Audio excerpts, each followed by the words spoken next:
All right, so detail the debate between the Federalists and the Anti-Federalists over the Constitution. Well, it was agreed to appease both political parties with the creation of the Constitution. There you go. So we talked about these political parties. We discussed maybe what they wanted within the Constitution. Bless you. And maybe some agreements, disagreements of both parties with this new form of government. Today, we'll talk about the amendment process. And I want to go over that activity that you had since Wednesday. All right, so I'll give you some time to work on that now.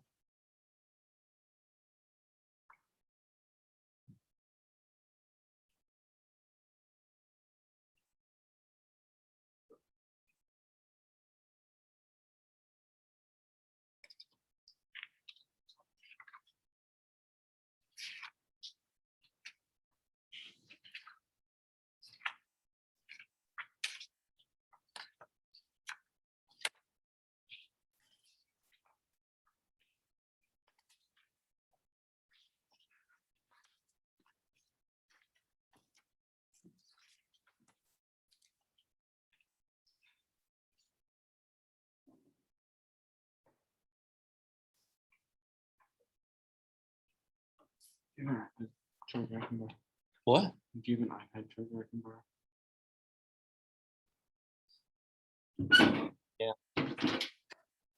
Back. Do it.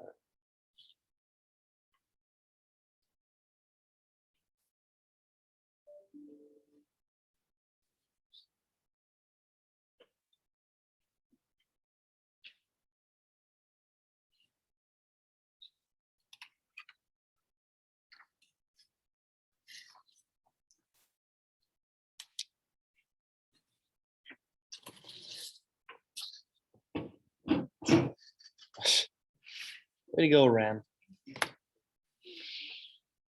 Ah.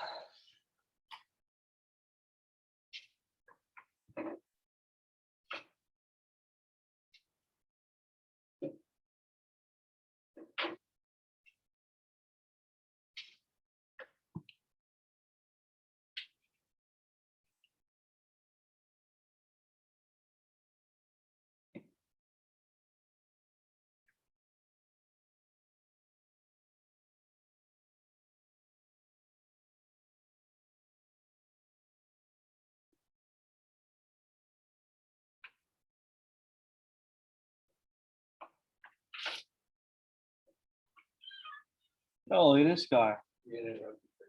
What's up? From the FFA. What is it? Fruit and stuff like that. When's this due? The 8th. Oh, so I have some time. Mhm. You know what? Just because it's you, yeah, I'll get some apple cider. All right. When do you need the money? Pickup date is. Can't remember off the top of my head. I'll let you know at the end of the day. All right, so Monday I'll try to bring in 750. Okay. Sounds good. All right. Thank you. Cool. Yeah, I'll sign everything on Monday then, I guess. Give you the cash. Thank you. Thank you. Okay. What are you gonna ask me now if I want something? No.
All right, so let's get to it here. So Federalists, anti-Federalists, what was the big debate here? What was the big debate here? What do we got? Jeffrey, go ahead. Federalists wanted a stronger national government, the anti-federalists wanted a stronger state government. Okay, good. Good job. So it was really an agreement or disagreement, sorry, of what the central government should be. Right, Sarah, go ahead. I said Federalists wanted a strong national government, but federal government has control of international laws. The anti-federalists wanted a weak central government, and they wanted the states to have most of the power. The Constitution established two branches of government to protect dictatorship, which is what anti-federalist feared would happen to keep them from happy because there's still a strong central government. Good. And the Constitution also specifically states that certain powers will be left to state governments that also keep anti-federalism. Good job. And we'll talk about that next chapter with federalism. So with concurrent powers, we'll talk about reserved powers and delegated powers and what kind of power the national government has and the state governments. Good work. And what did the anti-federalists want? What did they want? Real bad. Placed in the Constitution. And the Federalists are like, why? We're gonna have to list every single one of these then. The Bill of Rights. Yep, good job. And when we ratified the Constitution, okay, when the states did, they decided to ratify it even without the Bill of Rights yet established. Okay, good job. So what state, first one to ratify the Constitution, which one was it? Lex? Delaware, yeah, good job. The last one, Rhode Island, yeah, good job. So let's go over the structure of the Constitution activity. So you should have had this done, turned in. And like I said, I'll grade these over the weekend. Oh, Yeah, I did though. oh, did you? Yes, I did. Really? Ain't fibbing, are you? No. What do you think, Brox? You pull my chain? I don't know, he says. All right, so let's get to it here. Kind of went over this already. Let's start here. What is the preamble? What does that mean? What does a preamble mean? Tanner? Introduction to the Constitution. The introduction. Good job. Good job. And we kind of went over these. We called them something different, though. Called them principles. And what are the goals here? Jeffrey, go ahead. Form a more perfect union, establish justice, ensure domestic tranquility, provide for the common defense, promote the general welfare, and secure blessings of liberty for ourselves and our posterity. Okay, all right. So part of the preamble there. And with that being said, these principles, these goals, something we already talked about and discussed. And what were they again? Popular sovereignty, right? Sovereignty, Yep. Justice, promote general welfare, provide a common defense, form the union, and ensure blessings of liberty for ourselves and our posterity. Okay, all right, yeah. So yeah, we talked about that, but the principles, popular sovereignty, federalism, separation of powers, right? We talked also about the checks and balances. We talked about limited government, and the one I forgot to mention, which I told you to write down, then judicial review, right? Okay, good. All right, so articles. Article 1 is in relation to what? Sarah? Legislative branch, good job. Article 2. Rem, executive, good job. Article 3. So it has to be the other branch then. Jeffrey? The Judicial, good work. And then Article 4. Relations amongst Chase? The states, good. All right, Article 5. Which we're going to talk a little bit about today. Jeffrey? To amend the Constitution. Yeah, amending the Constitution, good. Article 6.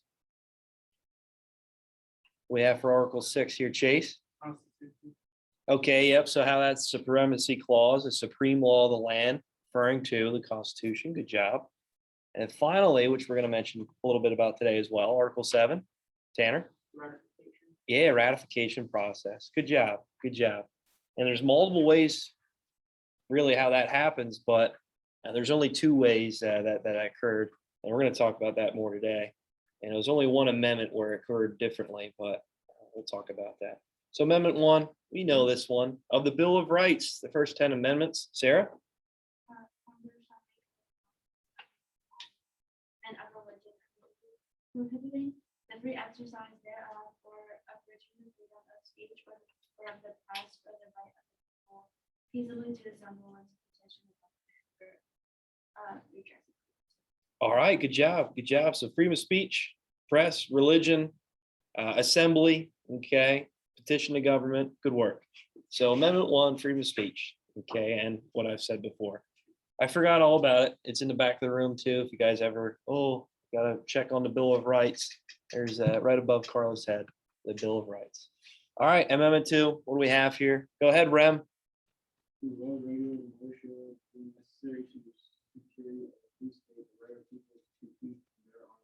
Right to bear arms. Good job. Right to bear arms. Amendment 3. Go ahead, Jeffrey. No need to have soldiers. Yeah, the Quartering Act, right? Okay. So that's something maybe that doesn't pertain to today as much anymore. But when creating the Constitution, that was something that was big. So quartering soldiers. Amendment 4. Sarah? The right of the people to be secure shall not be violated, and no warrant shall issue but of one probable cause supported by it for application, and particularly describing the place of search and the person or thing. All right, so no illegal searches or seizures. Good job. Good job. My history teacher back in the day used to flick the lights all the time. No illegal searches, seizures. It's like not funny, but kind of, I guess. All right, Amendment 5. What do we have here? Brock, go ahead. Yeah, double jeopardy. And what does that mean?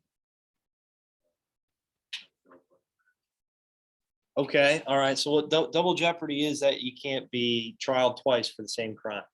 And one of the biggest things of that is O.J. Simpson, right? So when he was trialed, he was not guilty and wrote a book saying if I did it, he knows he's protected. He can't trial him for that ever again. All right, good job. And then self-indictment, meaning that you can't you have a right to a lawyer in a way so that you can't just pretty much throw yourself in jail, right? Okay, good. Amendment 6. Go ahead, Rem. Yeah, good job. Right to a speedy trial. That's important, especially with, let's say, eyewitnesses at the event, so that they don't forget what was occurring, what happened, and that you can have an appropriate trial. Good job. Good job. So obviously, after a long period of time, people might forget of the events and could cause the trial to go a certain way. Amendment 7. Go ahead, Sarah. And since that common law or body that trial by it shall be observed, and no fact tried by a jury shall be otherwise in any court of the United States than according to the rules of All right, trial by jury. Good job. So that jury can decide on the manner of the crime. Good. Hello? Hey, what's up? Good, how are you?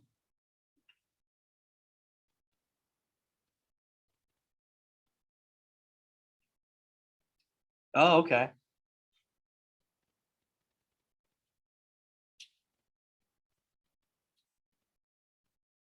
Yeah.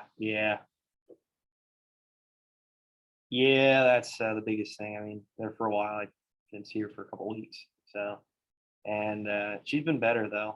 I'll give her that. Turning in some assignments. No. Yeah, that's about it. Yeah, she's doing good in class. Yeah, I think. Like I said, when she's here, she gets the assignments done, and test grade wasn't too bad the last time around here. We had a test on Monday, so wasn't too bad. All right, sounds good. Yeah, thank you. Bye. Sorry, guys. Okay, so Amendment 8. Hurry up. Terrence, go ahead. Freedom from excessive bail, cruel and unusual punishments. Cruel and unusual punishments. Good job. Excessive bail, right? Good work. So trying to protect these people a little bit. Or siege, maybe, right? Amendment 9, what do we have? What do we have? Rem, go ahead.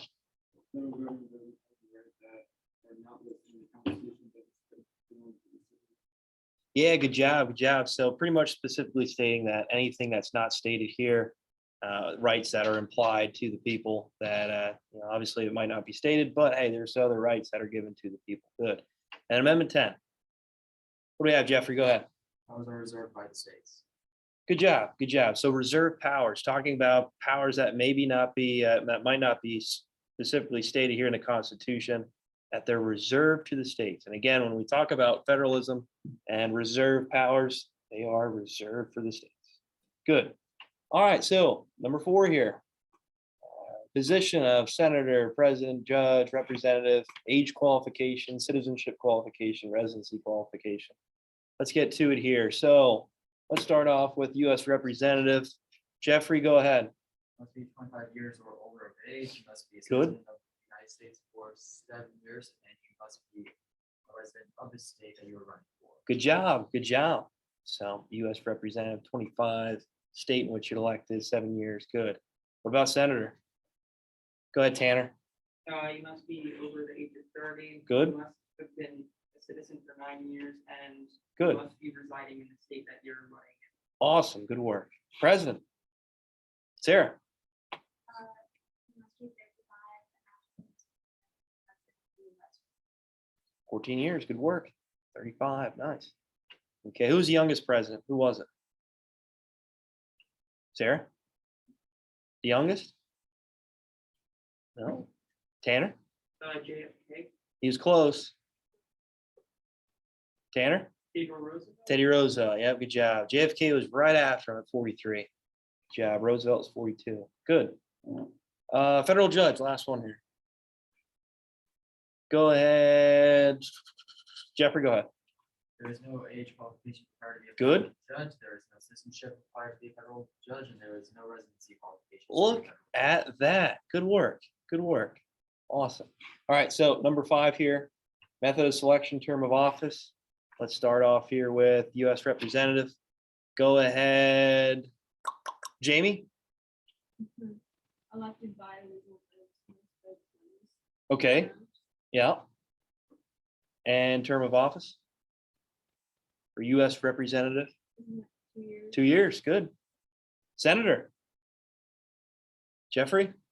It is voted on by the people of said state, and it is a 6-year term. All right. Good job. Was it always like that? No. No. What was it like before? More than it was decided on by the governing bodies of the state. Okay. Good. President? Rem? U.S. President is chosen by elected by the Constitutional College and 4 terms of office. All right, good job. Electoral College, popular vote plays a role in that, but Electoral College, these votes given from each state, depending on their population, given to the president if they win that said state. Good job. We'll talk about that more in detail later in the year. Federal judge, here we go. Brock, go ahead. Yeah, good job. So appointed by the president. We already talked about that with some of the checks and balances. Approved, confirmed by the Senate, and there's really unlimited amount of service. Good job. All right, so we're running low on time here. How about you just turn the rest in? I'll talk about it a little bit later. Okay. You guys turn that in. I'll grade that over the weekend. I just want to talk about the amendment process with you and get you working on the activity that is going to be due next week. I'll give you time to work on it on Monday. How about that? And then Tuesday, we'll have the presentations for it. So let's get to it. Let's get to it. So again, turn that in so I can give you a grade for it. So amending the Constitution, that's where we're at now. So how does it happen? Well, it needs to be proposed by 2/3 of both the House and the Senate. So Congress. This is typically how these amendments are brought up, how they're proposed for the most part. And this is, again, 2/3 of the House and 2/3 of the Senate. We all know that the Senate is based off of equal representation. So 2/3 of the 50, and obviously the House of Representatives based off of population. So 2/3 of 465. So with that being said, or yeah, 435, sorry. So with that being said, you need 2/3 in order to propose an amendment. And for the most part, this is how all the amendments were brought up, how they were proposed. So ratifying is 3/4 of the state legislators must vote to approve it. Okay, or conventions, which doesn't really happen too often. 3/4 of states approve the amendment. Okay, so for the most part, it is through the state legislators where these are brought up and approved. Okay, that they are ratified. So ratified meaning approved. So 3/4 of state legislators must approve that to occur.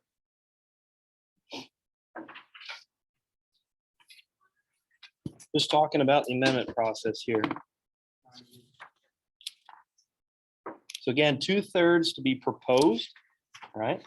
And then of the House and the Senate and Congress, 3/4 of the state legislators must approve it. And with that being said, is that difficult? Is that hard to do? What do you think? So with this amendment process, making, let's say, additions to or changes to the Constitution, to the amendments, is that difficult? Is that hard to accomplish? Tanner, shaking your head, yeah, why?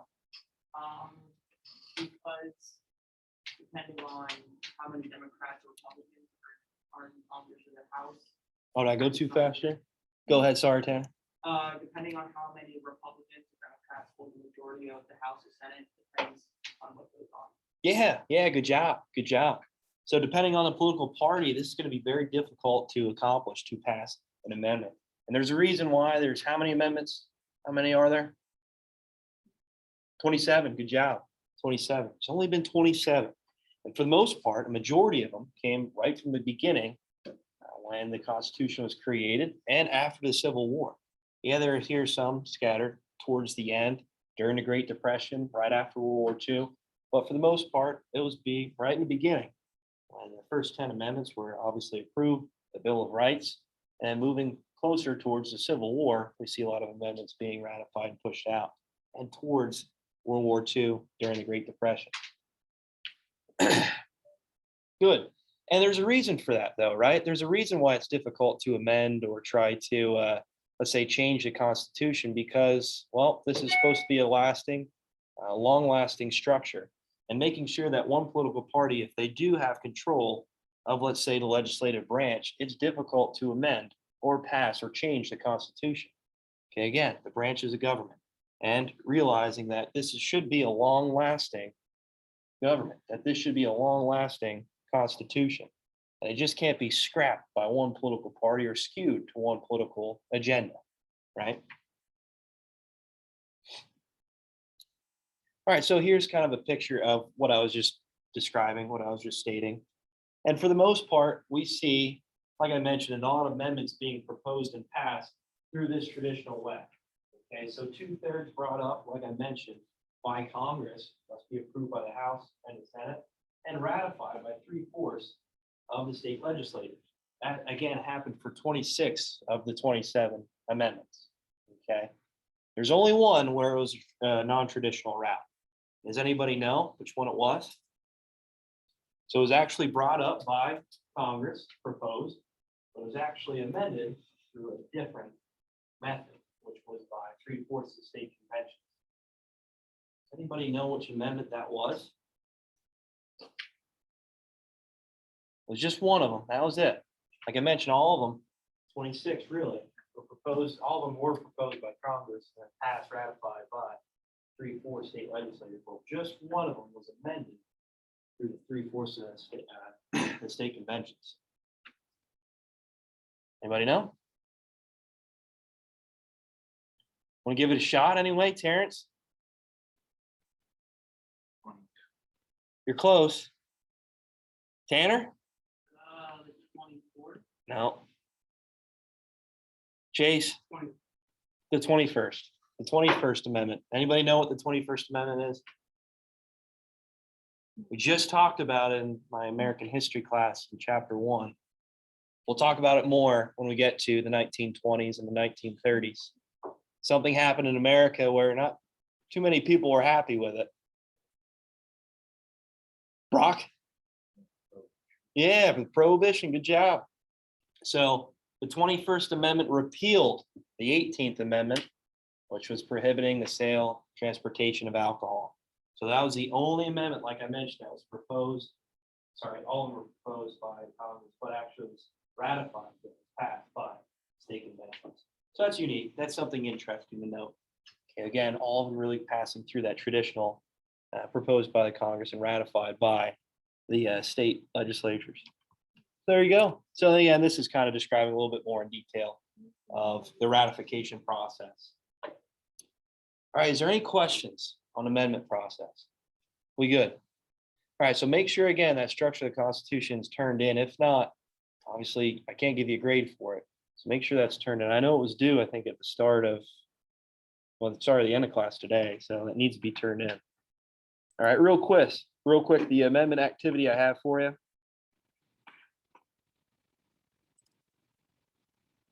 Going to publish this right now.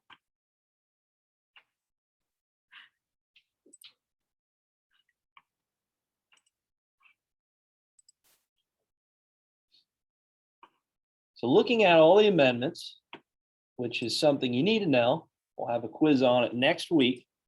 These amendments, trust me, it's not too bad. I promise, only 27 of them. Jamie, is that a sarcastic laugh? Okay.